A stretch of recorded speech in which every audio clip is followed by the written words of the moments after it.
Do you guys want to start now, or do you want to wait a little few more minutes in case you have a couple to do a show, or? It's up to you, you know. Hi guys. Wow. Do we need the microphone? Can we talk to you like this? I don't know. Let's talk on the microphone, it's more fun. Okay. We brought it all the way. And we brought it all the way from down the street. So we're Dune Craft Cooperative. We're 5 farms. This is 4 of the farms being represented here. The 5th one is in Wellfleet. So I'm Drake Cook from Pure Joy Farm, along with Debbie Hawkins and John Hawkins. And this is Dave DeWitt.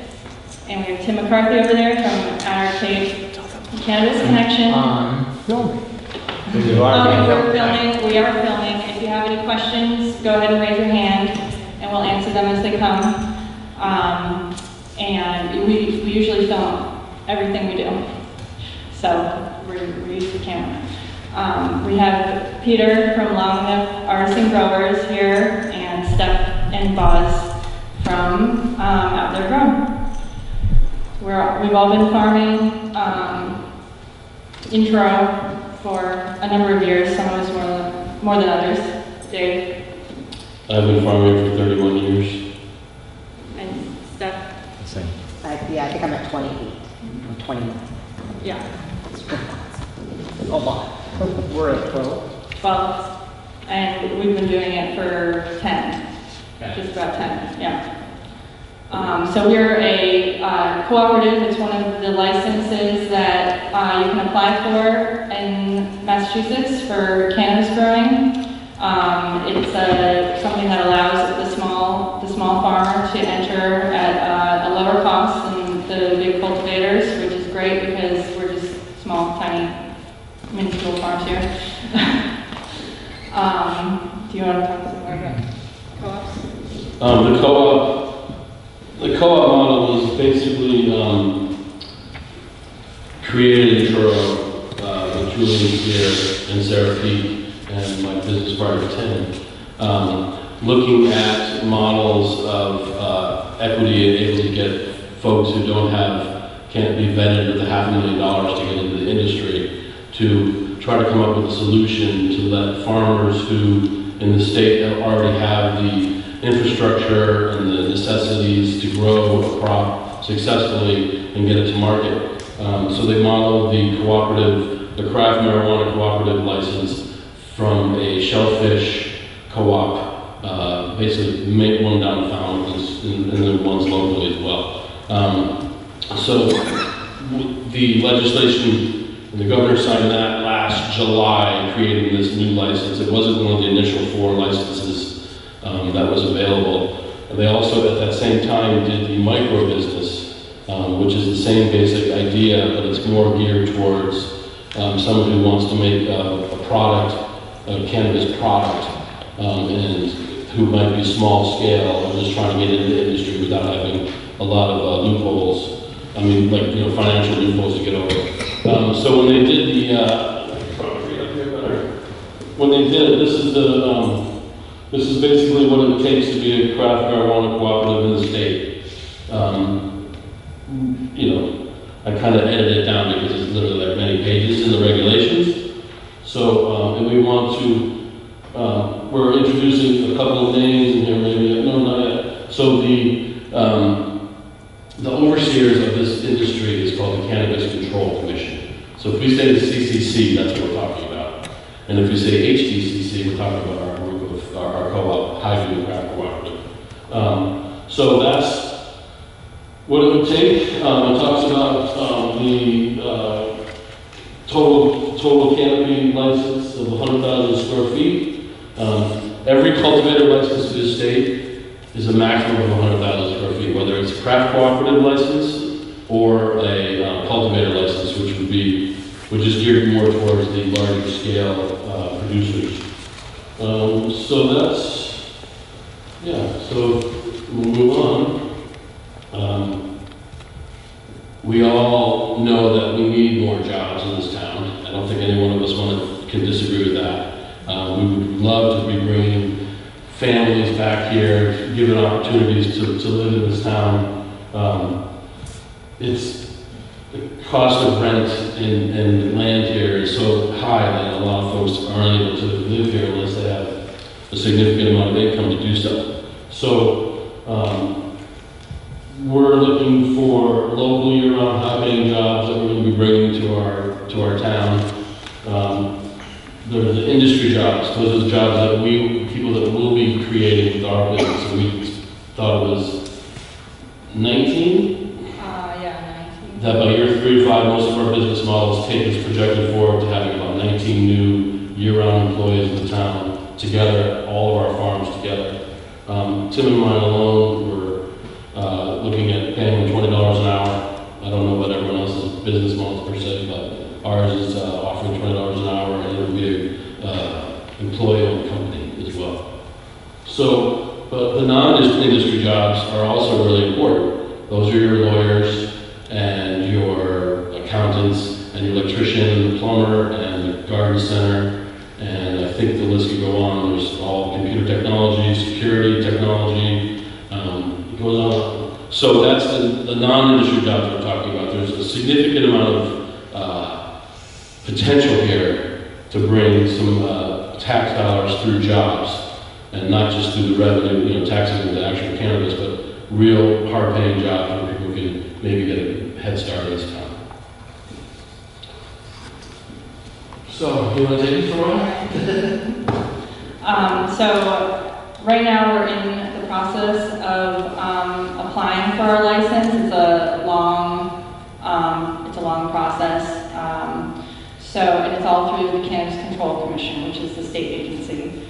We'll be 5 farms working under 1 license, and initially we'll be applying for a Tier 3 designation, which is 10,000 to 20,000 square feet of canopy split among our 5 farms. We will grow, process, and package for wholesale, direct to wholesale, no consumer sales. We won't be having any people coming to the farm to buy. There's not going to be any sort of retail at our locations. And the product will be tested, unlike the illicit market products that are out there now that are untested for pesticides or for anything that's being added to molds and things, and security will be through, we have to have our security plan through the state, and it has to be okayed by the Truro police and fire. And we, outside of the necessary percentage that we have to give to offset the cost of our business being in Truro for whatever that may be, police or what else? Whatever services we're using. What Drake is talking about is an aspect of our license. We have to get what's called a host community agreement, an HCA we call it. The host community agreement is with the town. The town is the host, and we have to come up with an agreement to allow our business to be in the town. Part of the host community agreement is that the town can maximum get 3% of our gross for the first 5 years only, and after that, that's it. So those are some numbers you might hear, like, for a retail dispensary, if someone were to go apply for a retail license, they have an additional 3% tax that can go to the town, and we did vote on that last town meeting to accept that 3% tax. So that's not, it doesn't involve our group, because we're not a dispensary, we're just going to be growers. So that's what she's talking about in there. Outside that, we'll be donating. Yeah, what it says here is, we've written our bylaws as a co-op. We have to be formed as a co-op. In our bylaws, we've stated that a certain percentage of our sales will be going to be donated back to the town's nonprofits that are needing cash. So, Council on Aging, the school, if it's a nonprofit, whoever's a nonprofit, will be benefiting from our business. You know, that's not something that's mandated by the state, but it's something that we feel as community members would be an appropriate decision to make to give back to our community. All of us have worked in the community, and most of you know us already, so I'm not going to reiterate what we've done for the town already in the last many years, but you know, we want to continue to be good neighbors and contribute to our community wherever we can. The last thing is how we'll operate will be all cultivation will be organic. Another one of our bylaws that we strictly all agree upon. And as a co-op, one of our bylaws is that we work on consensus. So if one of us doesn't agree on something, we go back to the table and hash it out. And at first, it sounded like a really easy idea, but in reality, as the months have lingered on, it's been pretty, you know, there's been a lot of moments where we've had to spend a lot of hours going back to the table to come up with some agreements that we all think will help benefit the co-op. All right. So, in the, you know, this meeting was spurred on due to the, you know, when we had the public hearing with the planning board. I don't know what date that was. It was the 8th, maybe. Maybe you remember seeing the date. I think it was the 8th. We kind of decided that, you know, maybe we need to like explain ourselves another time. So we're having another meeting. There's been a lot of discussions about commercial agriculture and these kind of terms that are very vague and like really not necessarily always appropriate to what we're talking about. So we wanted to show you exactly the type of greenhouses that we're talking about. These are the greenhouses that our group all along have been talking about. Okay, the one on top is a small Kwanzaa greenhouse. It's very simple, typically unheated. It's a low-cost greenhouse that's easily put up and easily to take down. It has no permanent foundation. As far as this town has been for at least the last 31 years since I've been farming, they do not require a building permit. It's a non-permanent structure. Okay? So the one below it is a Gothic style greenhouse. That one's used when a grower like myself at Davis Greens and Roxbury Nursery, when you're heating a crop on the shoulder seasons, or if you're heating a crop in the winter. For instance, when we grow our Heath and Heather, we have to have some heat. So this is a greenhouse that's used in the winter time that can then shed the snow. That's why the design is there. And it also has better ventilation and a few other good cultural things. So these are the two greenhouses we're talking about. We've, you know, there's giant big greenhouses that are called gutter connected houses. These are not the ones we're talking about. Gutter connected houses can be as big as you can make them. You just connect them by a gutter. Yes, sir. Is it okay if I ask a question? Sure, it sure is. Yeah. Great. And for me, it's really just clarifying questions. I'm trying to keep the speed along.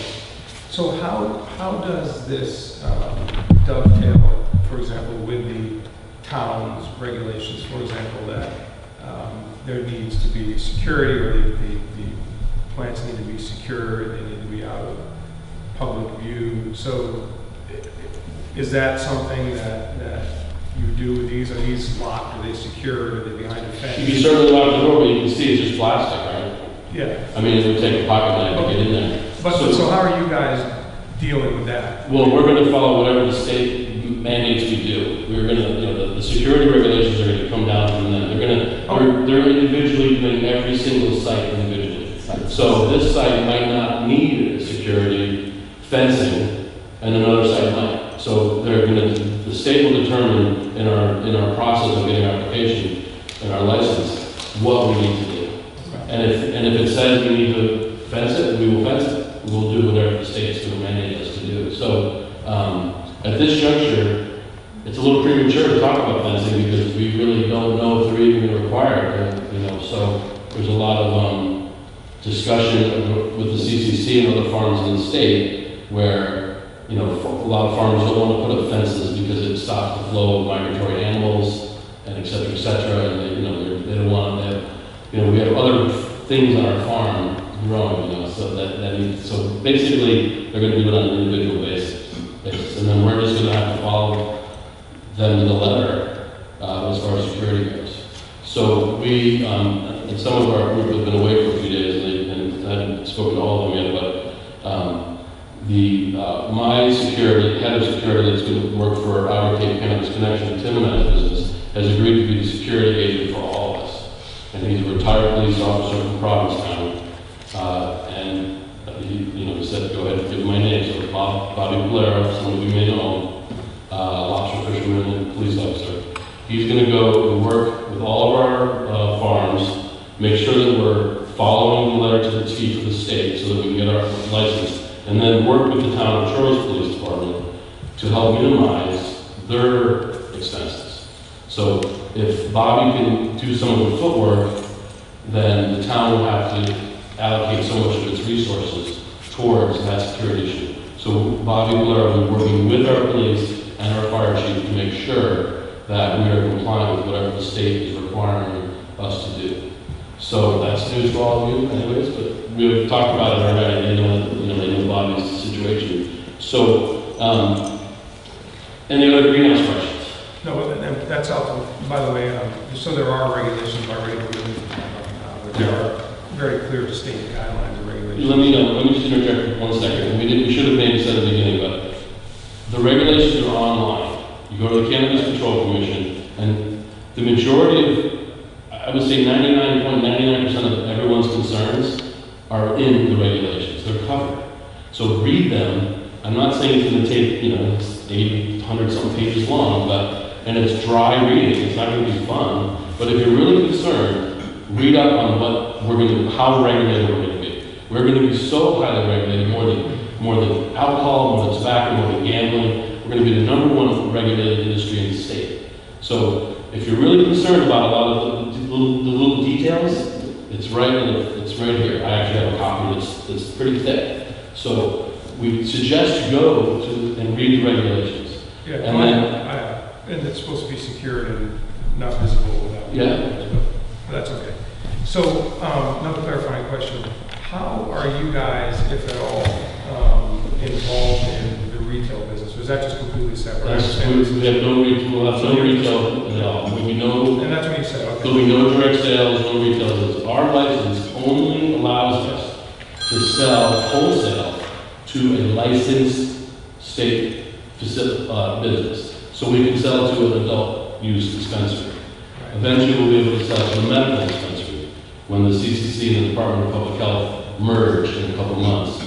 When the CCC takes over the Department of Public Health, who runs the medical dispensaries, at that point, the craft cooperative or one of the larger cultivator who goes for the larger license, not the small one we're going for, would be able to sell to them. So we'll be able to sell to adult use dispensaries, eventually medical dispensaries, medical testing facilities, which is a new one that the state added because a lot of universities have been trying to get access to cannabis for dozens and dozens of years, and the state has shut them down because it's been illegal. So now Tufts and Mobile will have these options to finally be in a state where they can test it and start to do some medical research. So medical research licenses are out there. Processor license is another license we get from the state. A processing and manufacturing, that's for someone who's going to make a product, like an edible product out of cannabis.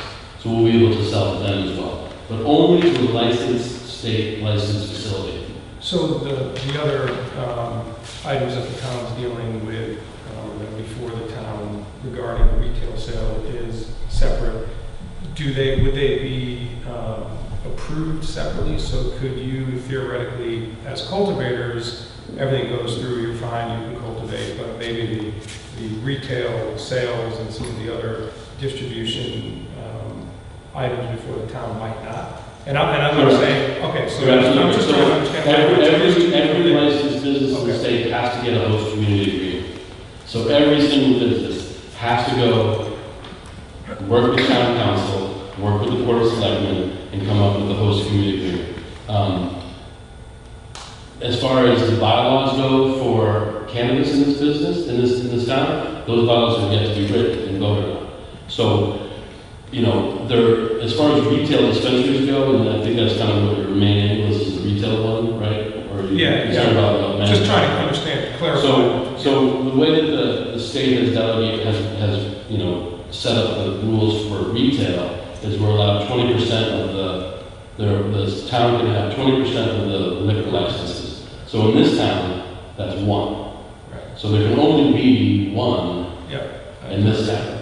And that's only if that gets adopted in the bylaws, right? So it has the option to have more than one if the town so opts to do that. It doesn't minimize, they can get more, but the town would have to vote on that, and as far as the bylaws, it would have to go through a town meeting. So as it stands now, in this town, we can only have one dispensary, and we know of none. Yeah, well, realistically, there's not anywhere that there Yeah, could be one. we're pretty much, they would be really, they'd have a hard time getting, This is very helpful, this clarifying. And I'm sorry to ask all these questions. And also, about when we did initially, we planned on we had a little piece of paper back there for people to write questions. We were just going to take all the questions that way, but our group got a little bit larger. But if we want to go back to that method, we can do that too. But I don't mind going this direction if you guys don't mind. Okay,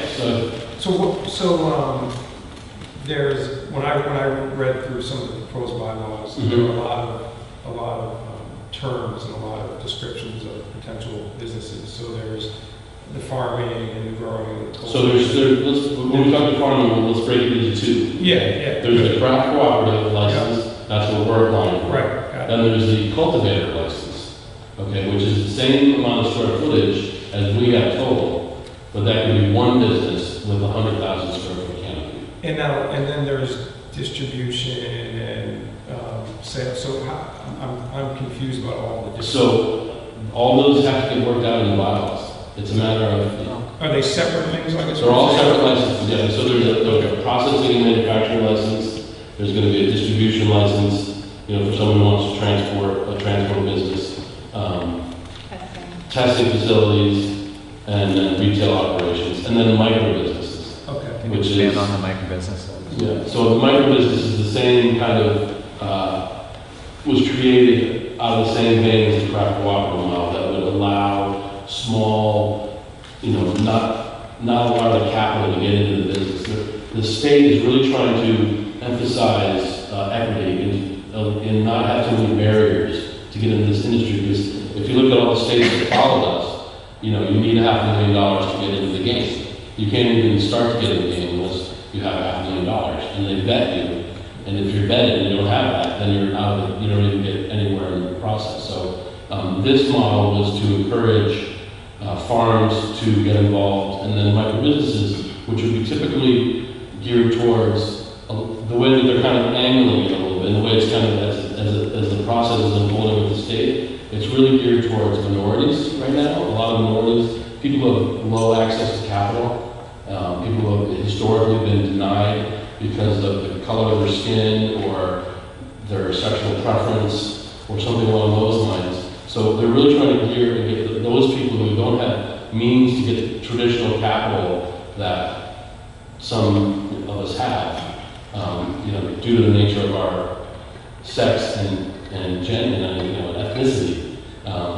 So the micro business model was picked up to get small stuff together. So if a cultivator wanted to come in as a micro business cultivator, they can only go up to tier 1 in the tiers. And we can talk about tiers in a minute, but they can only have 5,000 square feet of canopy to be a micro business. They can only process 2,000 pounds of the material if they want to be a processor.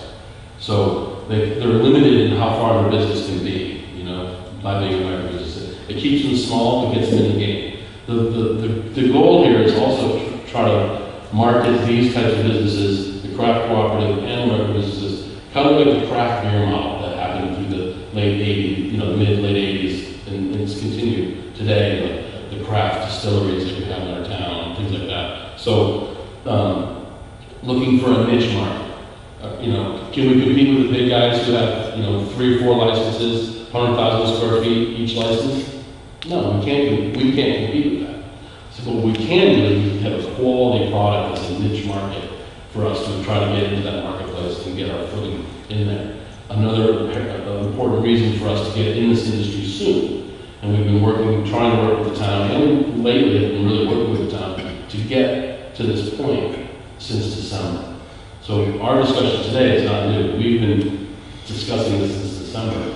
with the town. So, you know, here we are, we're trying to get these bylaws that we can work together and get to town meeting, and all of us can get it passed, and we can all work collaboratively to get a bylaw set that we can all vote on and support, and then we can all get to work. And then the town can benefit from potential jobs and stuff like that. So it's important for us to get into the industry early, because that's when you get branded.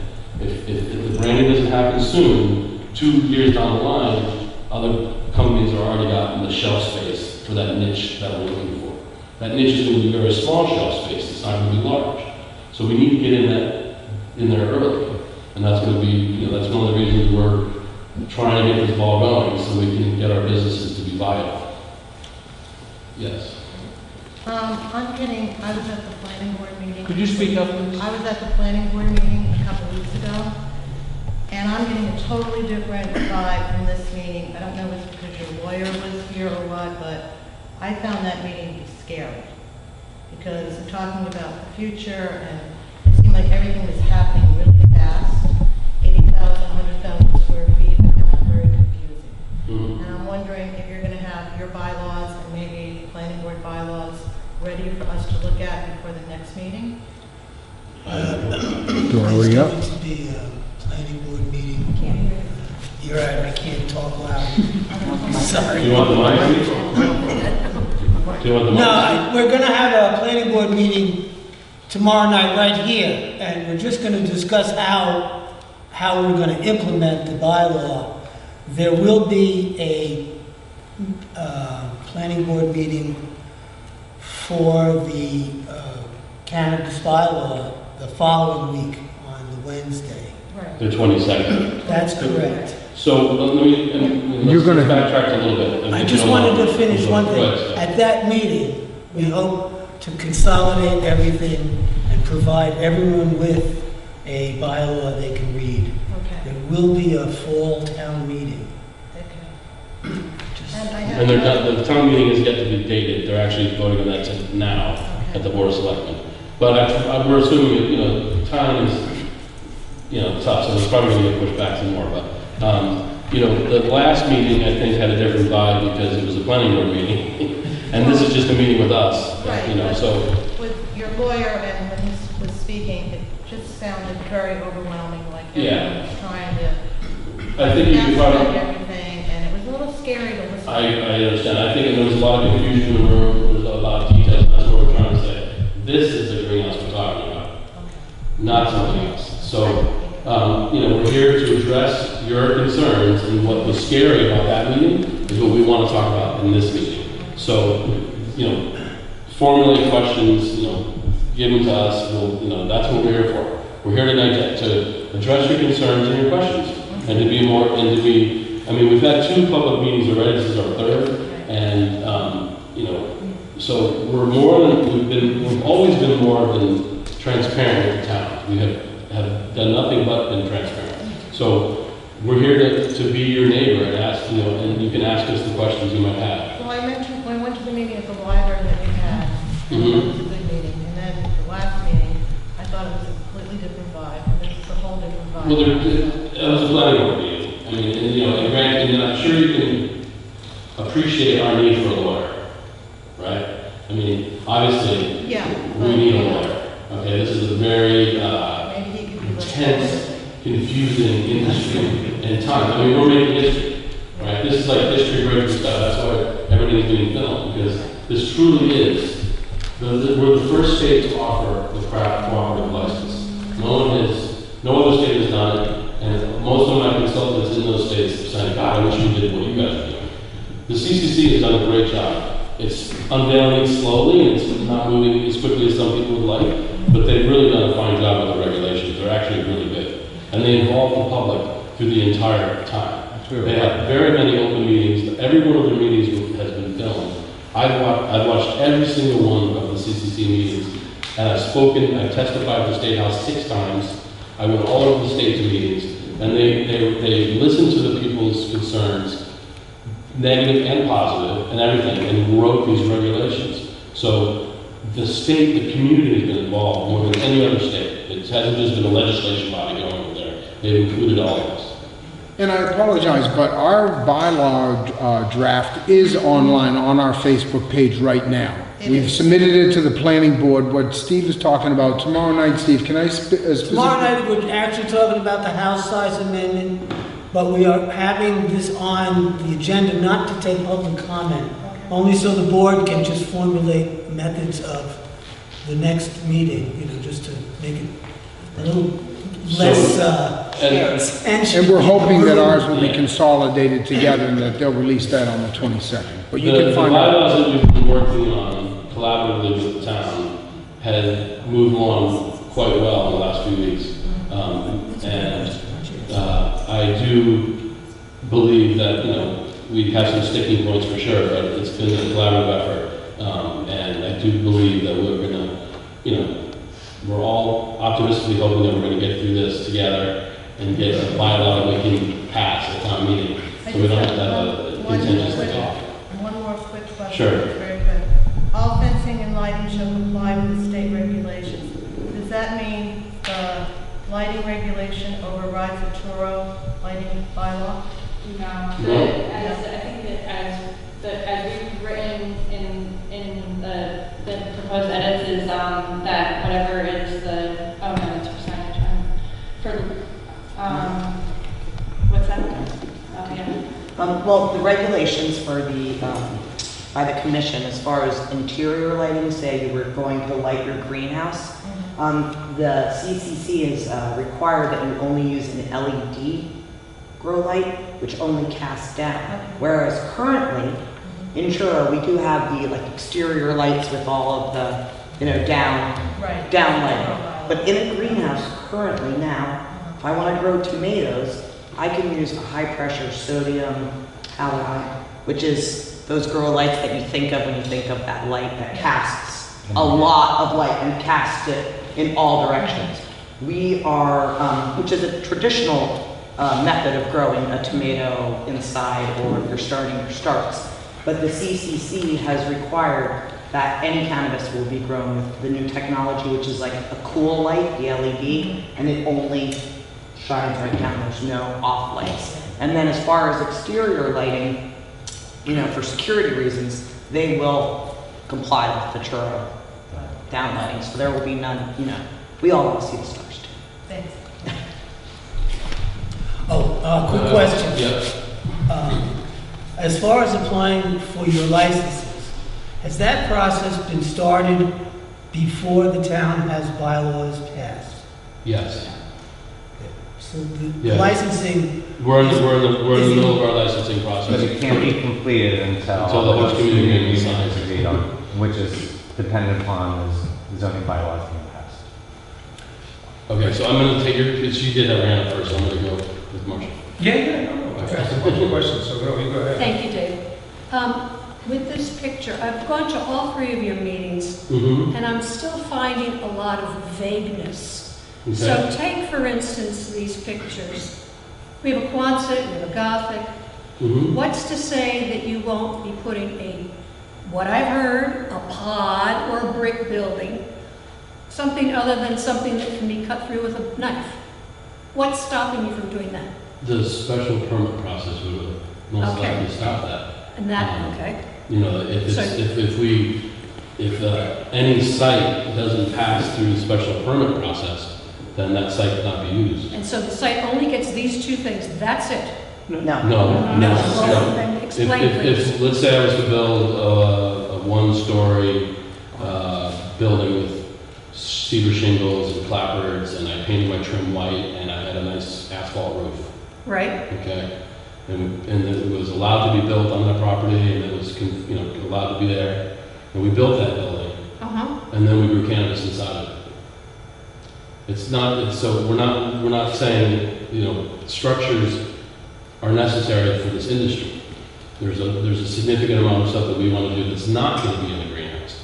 We have to cure the crop, dry it, take care of it, process it, keep it in inventory, under lock and safe in a vault, et cetera, et cetera. So all that stuff is not necessary, you know, we're not going to have a finished product Right. being inventoried in a building That's my like concern. that. So it's going to have to go into an inside building.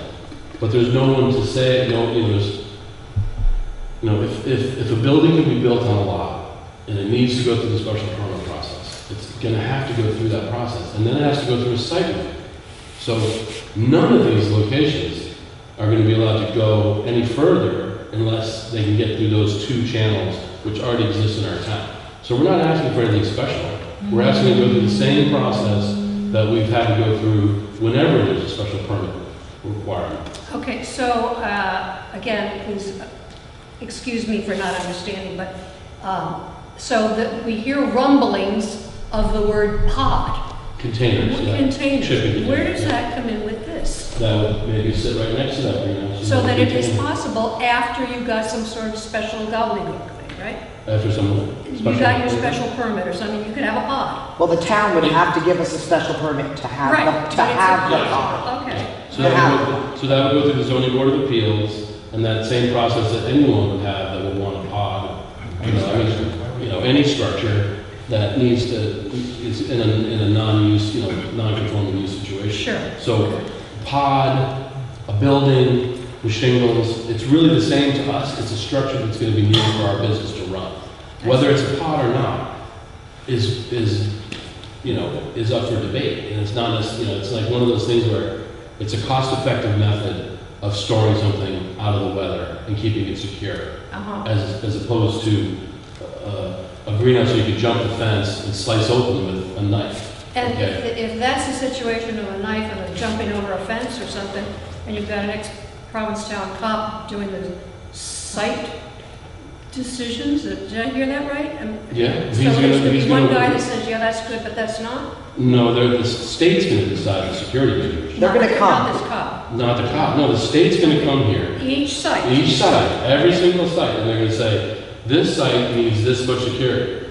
Okay. And that site needs that much security. I see. We don't know how it's going to unfold because this is new. No one has done this. Sure. So sure. this is a big process. That's why the special permitting process allows the town, I mean, obviously Steve knows the terminology better, but it has to like fit into the neighborhood, right? Or something along those lines? Vaguely? Harmonious with the butter. Harmonize with nearby architectural styles. There There you you go. go. So I mean, we're going to have to confine. We're going to be confined to dealing with what the town wants us to do. I see. So if the town's freaking out about pods, then maybe that doesn't happen. Or maybe it happens for the first year or two while we're getting our business off the ground, and then we can build that beautiful clapboard, white trimmed, nice asphalt shingle building that everyone would like to see. So, you know, there maybe needs to be some compromise in the room a little bit back and forth, but we need structures. We need to be able to grow indoors to keep our brand on the shelves year round. Okay. We also need structures to dry and cure our Right. crop and to secure it in a safe. It has to be secure. Got it. So none of us can secure it in this situation. No, of course This is an example of what this group has talked about with types of greenhouses. Because some of the rumbling that we've been hearing is that we're going to have a 100,000 square foot greenhouse, gutter connected house with lights blazing all over the Sure. place. And that's not our intention. And that never was our intention. So this is what we intend on growing. Right? I mean, I know I'm speaking for everybody, but this is what we've been talking about.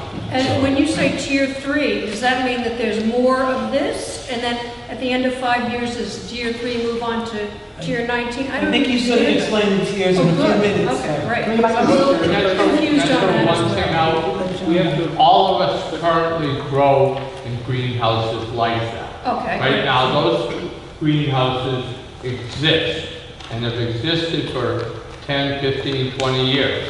And there are, in town, a fair number of them already on existing farms. It's not like we're bringing something different than already exists. I feel like we're jumping ahead of the gentleman behind. I think that's his stuff too. I'll be quick, because I've asked so many. Say that again? No, I'll be quick. So I had 2 concerns, and one I think I've resolved by reading bylaws. It's more around the retail sales, and you know, if someone had a home or whatever where they got a license to sell some powder, if there was one of these stores, that the license is given to the purse that's not given to the structure. So that alleviated some of my concerns. In other words, if I had some license to do something, distribute or whatever, and I left and someone bought my property, the license doesn't go with the property. No, to the it person. doesn't apply. So that was good. But I think the line of questioning here was my second concern, which is more the look, the Is that- structures and all that. Yeah, right? and I think that's Yeah. a huge concern with a lot of people. Yeah. So when I see, and you just talk about the movable structures, the trailers and the containers, 2 per parcel, what exactly are those? Screened from view by abutting properties. I mean, how? So that's a movable structure that the pod, which we discussed. If it were necessary, and if the abutters, if it affected the neighborhood, whatever, then we would employ a fence to block it out, and then maybe a fence and some plantings to block the view of any said container. So this is all the stuff that would be in the bylaws that would have to be approved by them. Yeah, there's a lot in there. And then there's, what trumps some of these things are those Commonwealth laws, right? And I'm like a broken record, I'm beating a dead horse, but these structures have been here for 15 years, understood, agreed. These structures with pot inside of them, as it stands today, need to be secured and not viewable without binoculars. That's just a fact of the law as we sit here right now. Correct. So that you can go up and slice with a knife, you wouldn't be able to have that. Even those structures would have to be secured, is what I'm saying. Correct. To be Yeah. compliant. Yeah. And that's what we. So how would the greenhouses be secured? There is, So they just put a fence around it. and Okay, that there's also a component of cameras, so surveillance, so while we're actually working inside, every 4 seconds, I believe, every 4 seconds, photo is being taken. Those, we've agreed that I would rather do it with infrared in the evening, because I don't want to cast floodlights on my property, and they have cameras that do that. So every 4 seconds, the camera's taking a picture. We need to have on-site the storage for that data. I think we need to. And it's now the new regulations for the states are going to be uploading it to the state's cloud, so that at any given point they can look at our business and say and watch what's happening, physically watch what's happening at every single spot. So inside the building, whatever container, wherever the building is, inside of the greenhouse has to be done. Outside of the greenhouse has to be done. Perimeter fencing has to be cambered if there's fencing required. So the security levels that the state are going to mandate us are massive. It's just massive. Okay, it's costly. It's going to be a lot. The reason why we hired security, the head of security, is to make sure we don't miss any dot. We don't miss a dot on an I or we cross a T. He's our security, our insurance to make sure that we didn't miss something, so that we are totally compliant with the state, because that's all we want to do. We want to comply with the state, and we want to work with the town. And the special permitting process and the site review part of this process gives the town a lot of authority of where these businesses are going to be located. A lot of authority. The abutters can all say no, but I don't know how the special permit process works, but we're about to find out. So, what we do know is that, that is an opportunity for the town, through the zoning board of appeals and through the planning board, to deny a business to go there. So there's a lot of regulatory control the town actually has over our businesses, okay? Much more than any other industry. So, I want to, before we can talk about tiers or anything like that, I want to clarify one thing. The state, I can get it. so listen. I want to cover what's called, canopy is different than a greenhouse space, okay? So for instance, one of my greenhouses that I have that is, let's say 4,800 square feet.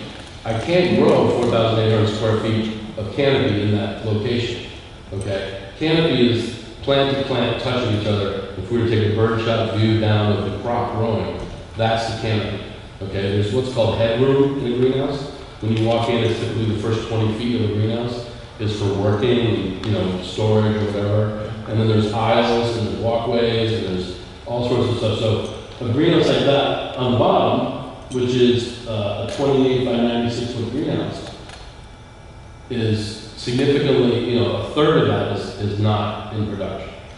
So the license calls for canopy, not greenhouse, not actual square footage of a building. It has to do with canopy, okay? And, there's been a lot of arguments of what it can be and not. So, I just want to clarify the canopy part so that there's no, distinction between the two. So, go for it. Hi, thanks for having this meeting. You're welcome. We've been to 2 of your other meetings. I see you both, yeah. Yes. And what I would really appreciate, and because I imagine that you all know exactly what it is you'd like to do in the ideal situation, is to see some sort of a spreadsheet with each of your names, your location, exactly what you're going to have. Okay, I'm going to have one of those at the top. I'm going to have 2 pods, and if everyone could do that, it would be very helpful because we get all this, and I'm not sure exactly what it's going to be like. So you're skipping ahead of slides. Is it a spreadsheet? No. But it's a slide, and what we're prepared to do today. But I want it in my hot little hand. I want to look at it. Can you show me just quick? No, I want to clarify what the production is going to look like, and then we can talk about how each farm is going to do this production. Because the state doesn't only say we have to grow in greenhouses, or Right. the state says we don't only have to grow in Exactly. a container or any kind of building. It also allows open air cultivation. So we want to kind of go through all the terminology first, so we're all on the same page about how we're going to grow, and then we'll talk about where and how we're planning on growing, okay? And would that information ever be available to us because this is a lot to take in Yeah. one sitting, just to be able to look at it and see, okay, this amount of space is open air, and these are pods, and these are greenhouses, and these are... So, we'll discuss it today, we'll give you the numbers and stuff you're interested in, and it's always going to be on our Facebook page, because we film everything, so you can go to our videos and watch the filming of all of this undergo, and if you forgot something from a meeting, you can go back and you can watch it. Or you can ask on Facebook. Our Facebook, at the end, you're going to see our Facebook page, but basically just do a Facebook search for Dune Craft Cooperative, and there's the bylaws we've been working on have been posted, and the town's initial bylaws are there, so there's... Right, no, I'm sure you're pretty thorough on And that. and personally, I have a phone number, so you just call and say, hey, how many square foot do you want to grow by year 3? Because all of us are starting in this industry small, okay? None of us are ready to just jump into it like full bore. Let's get 100,000 square feet growing today. It's going to take time for us to grow, okay? And we have to divide up our canopy between all of us. So some of us might want to grow a little bit faster than others. So it's going to be somewhat in flux. So it's not going to be defined spreadsheet saying year 3 out there again is going to have 4,800 square feet. They may have more, or they may have less. It's just a matter of that business growth. So, as far as developing all of our business plan, that might not be the most prudent thing to do, in the business world. You don't ask Nike for their personal, when you want to buy a shoe. So it's kind of a bad analogy, but, we're not about to divulge specific numbers about, someone wanted to know how much money we're going to make. Well, that's really private, I'm not So- concerned about that. I Yeah. just was really interested in So, having a perspective. We're going to go through every one of the farm's intentions, and we're going to discuss future growth, okay? But let's define what we're going to do and how we're going to do it, and then we'll be able to get to those steps where you can just literally ask us what we're going to do. There's some overlay maps on there where it's appropriate, so you can see the lots that we're talking about. All right? So, indoor cultivation is what Marshall was gearing towards. This is kind of what it looks like. Are those mature plants? Those are, they're looking pretty mature. Those are not LEDs. Those are not Those are LEDs. not LEDs. Those are not LEDs, no. Yeah, the light. Those are high pressure sodium lights, which will be restricted. We won't be able to use those lights. Like I said, we'll be restricted. We're going to be, the CCC is mandating that you can only use 36 what is the?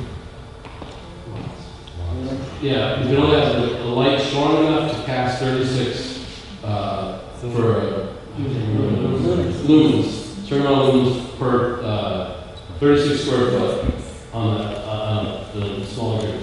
It's actually really low. It's almost hard to go across with what they're going to request, but hopefully the technology will catch up.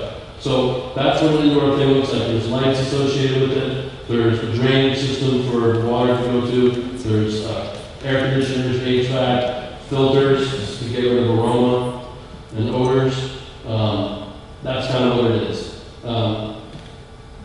From the research we've been doing over the many months, it's going to be pretty important for indoor production to happen to be able to keep your product on the shelf on a year-round basis. None of us are prepared to get into the indoor stuff quickly because it's very costly to do so. And we're starting small, building our capital, and then someday maybe we'll have an indoor situation. The other option for cultivation, allowed by the state, is open air cultivation. And that's what this is. Okay? Fenced off, can't be viewed by the public, as you know, sir. There it is. That's open air. That's the most cost-productive method to get into the business. And ironically enough, it actually has the most, minimizes the most environmental impact because it's not using a lot of electricity. So if you were to put a carbon square foot print on this, you would actually gain because the soil sequesters carbon in the atmosphere, and you're actually gaining carbon by growing like this. So the whole carbon issue and energy is devoid with this argument. So do any of us intend to do that right now? Probably. Yes. It's a low-cost way for us to get into it. So there you go. That's how we'll go to the next slide, which I think is begins. Yeah. So now we're going to go through the farms one by one and discuss our intentions. Okay, and then you can specifically say what you'd like to, what size greenhouse you intended to do. So this is Pure Drive Farm. Deborah Hopkins, John Hopkins, and myself, Drake Cook. And we're at 21 Old Ridge Road, dead end road. That's not populated during most of the year. And we're going to do open air cultivation, like in those containers in the last slide. When you look at something like this, it ends up looking somewhat like a garden nursery, like a what's that? Christmas tree farm. Christmas tree farm, exactly, yeah. So that's the aesthetic we'll be going for with the fence around it. And so within the red is our existing garden as of right now, and within the yellow is our proposed area for cannabis cultivation that will be completely separate from vegetable production, and we're going to be sharing that space with Steph and Boz from out there growing. The greenhouse, yeah, the large rectangle within the yellow and red is a greenhouse, an existing greenhouse, and we're focusing on high CBD strains. We have a medical focus at Pure Drive Farm, and we'll continue growing vegetables, making hummus, and actually the cannabis will be supporting those endeavors. Hopefully we'll be able to hire more people for the vegetable production so we can actually produce more and better vegetables, food for the community. And it started, Pure Drive Farm started in 2007. We started going to markets about 5 years ago, and the land was farmland. It was farmland in the 1950s. Up until the 1950s was existing farmland. It was known as the turnip patch because they grew turnips up there. Yeah, so we'll be doing open air. We're not looking at any indoor at the moment. It's not in the space we have, so. Can you give an idea of the general amount of area that is? It's about 80 by 80. The growing area? The growing area. But not your canopy area. And that's the both. Or is it? No, that is the area within the yellow square is about 80 by 80 That's for both. for both of us. Which is somewhere That around one. 4,000 Yeah, square about feet 4, of yeah. canopy divided between the two different businesses. So it would be 2,000 2,000 square feet for out there organics within that area, and roughly 2,000 square feet of canopy for Pure Joy Farm within that area. I'm confused. That sounds a little confusing. That was Yeah. confusing, so Okay. just let's try that They're again. gonna get to the next slide.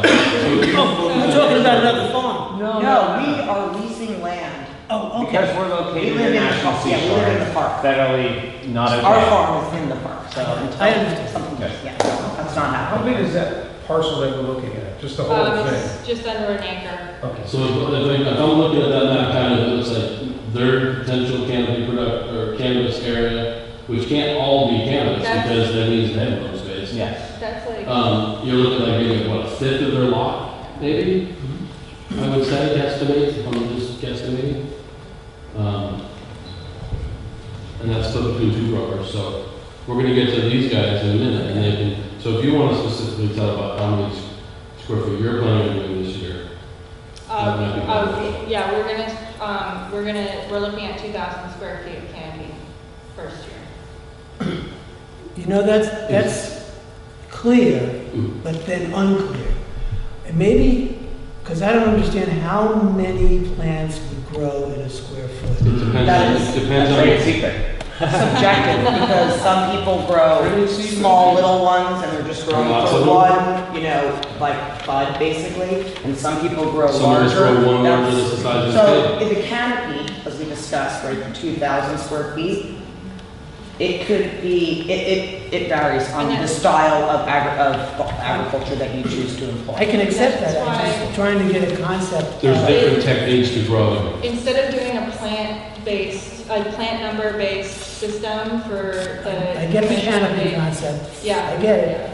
So that's why the state went with the canopy thing, because it was More unfair to say you can have 1,000 plants. If someone grows 1,000 this size and someone grows 1,000 this size, Okay. it's a big difference. So it's really, in genetics, To explain and that. genetics as well, genetics also have a huge play in this. So the plant, every plant is not the same.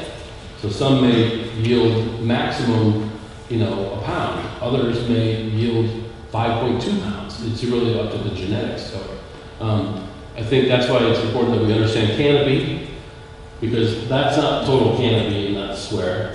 That's a lot of other stuff besides just that. Aisleways. There's, you gotta have work, you gotta work. Ventilation. Airflow. So,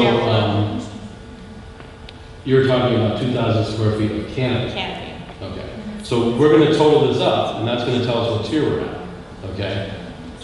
So as you're starting small, you say, as you grow over the next 2, 3, 4, 5 years, is your plan to put more canopy on the existing parcels, or is your plan to purchase land and grow on, the new parcel?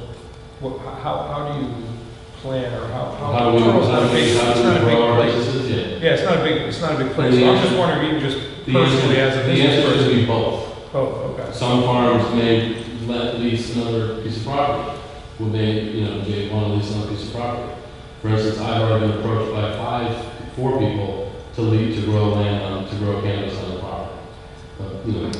Truro residents are looking to, maybe get a piece of the action, whatever the case may be. So, yes, there could be, as far as our license goes, we could have 100,000 square feet of canopy total. So, and then that's divided up between, there's a fifth wheel that you're not seeing in Wellfield. Albeit she's the smallest spoken wheel, but she's there. She wants to do 1,000 square feet max, So, and within our own Dune Craft Cooperative bylaws, a member in the co-op is limited, we get to 50,000 square feet. There has to be discussion amongst the group about whether they can stay in the co-op or pursue a larger license. Because there's, we want to be fair and getting things up. We don't want to have one person taking all the canopy if it's not agreed upon. So if someone were to get up to 5,000 square feet, we'd have to sit at the table and just, 50,000 square feet. We'd have to sit and discuss how we go forward, whether they can continue, can they go past 50? Maybe someone says, I'm not going to go any farther, you can have like 10, whatever, you know. So there is room for advancement in this industry and within the license that we're looking to get. So, and then you can convert that to a measurement that I would understand anyway. So 40,000 square feet is about an acre, right? 43,560. There you go. So 100,000 square feet is 2.5 It happens when your soil's major. The number is 60. But understand that that's canopy size. It's not, there's a lot of aisleways in between everything. So I don't think that you could really, on that small, you can't put 43,000 square feet of canopy on land. You just can't happen with the Right, setback. so that's what I'm trying to understand. So, yeah, so 100, let's so- say you all maxed out at your 100,000. Yeah. That's total for the whole group. For all of us. Well, That's okay, so combined. Combined. Yeah, one license in the state, one cultivation license is 100,000 square feet. Craft cooperative license, 100,000 square feet, or the big cultivator license is 100,000 square feet. The difference is, and we moved that first up pretty quick, is the craft cooperative can only hold one license in the state. So an organization, let's say, you know, some big money people come in, they can get 5 licenses, cultivation licenses, and have 500,000 square feet of production. Okay? So we're very limited in what we can do. We get 100,000 square feet of canopy, and we can't go any farther. We can't get another license by the state. They won't allow it. That's part of this. Could someone else create a new cooperative? Yes. Truro. Yeah. You would get another 100. Exactly. Someone could also get a cultivator license and come in here, one person, and get 100,000 square feet. So these are all issues that we're working on the bylaws. You know, these are the give and takes of the negotiation. So, Such as limiting the number of co-ops in the town, Right. limiting cultivators, and also where they can be, you know, residential, you know, so there's what zone. So these are all things that the planning board and other members are all working on together. We're trying to come to a consensus so that when we come to town meeting, we're only with one bylaw that everyone has agreed on, so we can go have a nice town meeting and, you know, one that doesn't go until 11:30, which those are great too. But, you know, there's a lot, these are all little things that are being worked out, and we're all trying to come to consensus because, you know, we live here and we want to keep the town the same way. I'd like to see it like it was 20 years ago, but, you know, we don't want metal structures everywhere. I mean, there's like this discussion, but we live here, we want to see it, and this is John and Deb's home, where they come outside of their house, so they want it to not only fit into the character, but they want to be able to live with it. So it's not like we're looking to put up the storage locker that you see on the highway on our at our house. So. and if they did, they'd have to go to a special permit. Right? I mean, that's part of the point here, is to realize there is oversight that the town's going to have beyond our state licensure. You know, it's just there. It's built into the system. There's no cannabis business that's going to happen in this town without a special permit. Not one. So not a testing facility, not a processor or manufacturer, not a micro business. Everyone's got to go through a special permit. So, you know, we're hoping that our little flyer would clarify some parts of that. It's confusing. It is. I mean, I've read the regulations, and it's still several times, and it's still I want to answer Steve's confusing. question myself personally, because what is in that red up there? Yeah. The red is existing gardens. You can come up, and I'm not inviting anybody to come up. I'm a very private person, believe me. But that garden right now produces for the market in Truro and Wellesley, and last year produced for the market in Provincetown. It's not, what we're trying to show is it's not getting any bigger than what we already have. We're not asking for anything. We've already had it all along. It's been there. It's been an agricultural place all along. And Drake and I were talking the other day, and we were talking about growing 100 really good plants, really high quality that the medical people are going to want, and really be desirable product that we will sell way beyond what the current market in the world. There's actually a little place you can go see what the current price is right now in the state of Massachusetts or the state of Oregon. It's a tough market out there. This is not easy money, and we're really committed to going down that road, and people are going to want to buy it because it helps to keep people alive who have serious illnesses, and that's what we're trying to do. So I would say to you, there will be about 100 plants on our part, and they will spend part of the time in the greenhouse very early in the season. Actually, first they'll spend some time in a little grow room, and then they'll come out, and they'll be clones, and they'll be, going into the greenhouse, maybe about that big, and then they will come out of the greenhouse and go right out into the open in giant bags of really expensive soil, because Truro only has sand. And so it's the process that you saw with the Christmas tree farm one, with the big bags on the bottom. That's what we intend to do. And there will be 100 plants that will produce, 5, 6, 8 pounds per plant of really top quality stuff that the medical people and the research people are going to come to us for, because we can grow an organic, outdoor, super product. And that's really the truth. Go ahead. There are 4 farms in Truro, and actually the way I understand it now, it's really 3 farms, and you're working with... No, it's 4 farms, 3 locations. But what you're asking us to do, 4 farms are asking to grow marijuana. I would like to know, if you would, if all this is allowed to you, what are you going to give to the town? I understand 20 jobs for the first 3 years, which is a baby business. They take a certain amount of money off the top for that. And then what you feel you want to give to the town, you will. Is there anything else? We're giving a percentage of our profits to That's what